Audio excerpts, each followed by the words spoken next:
am in a dark office. I could turn on these overhead lights, but they would kind of flush out any color in the video. But this past weekend, I went to a church that's close to our house with my family.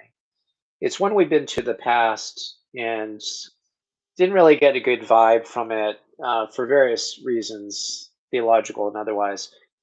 This time around, they've got a new pastor and they're growing. And anyway, I went there and he preached on Luke chapter 11. No, is it 10?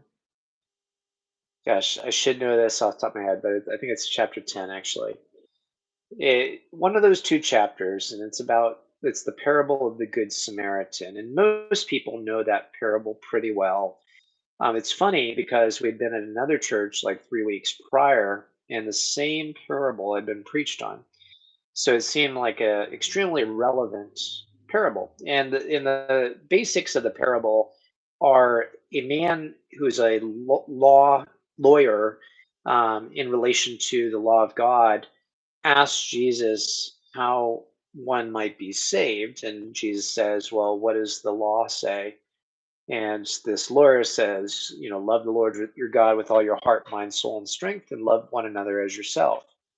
And Jesus says, "You're correct. Do this and you will live." And then the lawyer, trying to justify himself, says, "Well, who is my neighbor?" And so Jesus tells the parable of the Good Samaritan, where two high ranking religious leaders walk by a man who's been clearly beaten and near death on the side of the road and just go about their day. And finally, you have the Samaritan who comes along and cares for the man, truly cares for the man, which is kind of a scandalous story for first century Palestine because at that point, the Samaritans and the Jewish people were very much enemies. And so this would have been quite a shocking story that the Samaritan enemy would stop and take care of this Jew. It'd kind of be like somebody from Hamas stopping and caring for a Jewish person who was beaten up on the side of the road, and to the point of like sacrificing his time, his money, his resources, etc. So anyway, it's interesting to me in that there was a story that broke this week. I'll tell you the source. This is from Microsoft. Um, they have a blog that comes on their uh, MSN. It's called the net worth of, and yeah, the net worth of. That's the name of the blog or article, whatever it's from, journal. I was looking for the word, and it was, when did it come out? Trying to find the date. It's just one day old now, so just yesterday, 10/18/2023.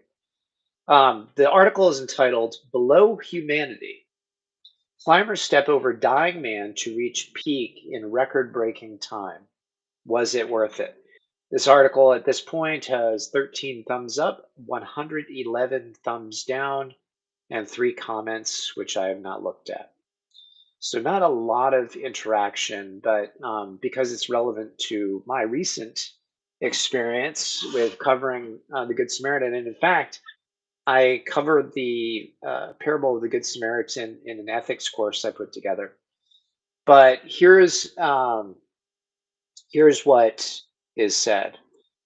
A climbing team set to achieve a world record time while climbing the K2 mountain in Pakistan, but their achievement has been overshadowed by a dark decision made along the way. So here's a little bit of the story. A heart rate wrenching incident on K2 mountain in Pakistan has sparked outrage as climbers walked past a dying man, triggering a wave of backlash. A close friend of the porter who tragically lost his life, Mohammed Hassan, has unleashed a scathing judgment on those who showed a shocking lack of humanity. Record breaking Norwegian climber Kristen Harilla and her team have faced a barrage of criticism for their actions. Harilla's defense, shared on Instagram, did little to stop the abuse that kept coming her way. Harilla explained that her team attempted to help Hassan before making a difficult decision to move forward, believing he would receive medical attention without their interaction. All right. So it doesn't quote her directly. That is a problem. I haven't found her like direct quote. Haven't looked for it, and I'm always skeptical a little bit about articles. However, what can we glean from this summary of her statement? Is that, and it says that they stepped over, or what is it? Climbers step over. So it makes it sound like they literally just walked over him on their way to the top. Of course, that's clickbait, article titling. Um, but there's definitely a clear thing going on here and acknowledged by this climbing team. This man was dying or in need of desperate medical help. The team lead has acknowledged that this occurred and that they kept going. They kept going up K2, and it was their record attempt. Now I can understand like K2. I think at one point we thought it was the tallest mountain in the world, and then I forget what currently claims that. It's not by many feet, I don't think, but it's one of the tallest mountains in the world. And to prepare for such an expedition is obviously a tremendous undertaking, from money, resources, time, months of planning, etc. Especially since they're trying to seek a record in this case. But what is clear is they encountered a man who is dying or near death, and they kept going, believing, not proved, but believing that this man would have some kind of care. This is the Good Samaritan played out. So, what should they have done? And I do need to wrap this up. They should have stopped. They should have stopped, stayed with him, cared for him, set up shelter for him. If they didn't, I don't know. It doesn't say that. I'm guessing they didn't because they were on a pace to set a record, and waited with him until he had help. But it sounds like the guy died. And now they have blood on their hands and a stain on if they did achieve any record.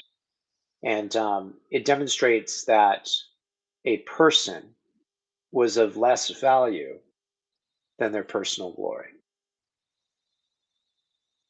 What does it profit a man to gain the whole world and yet forfeit his soul? The Lord said. Maybe they should have listened to that teaching too. This is John Adamson with Seeking Light. Take care. God bless.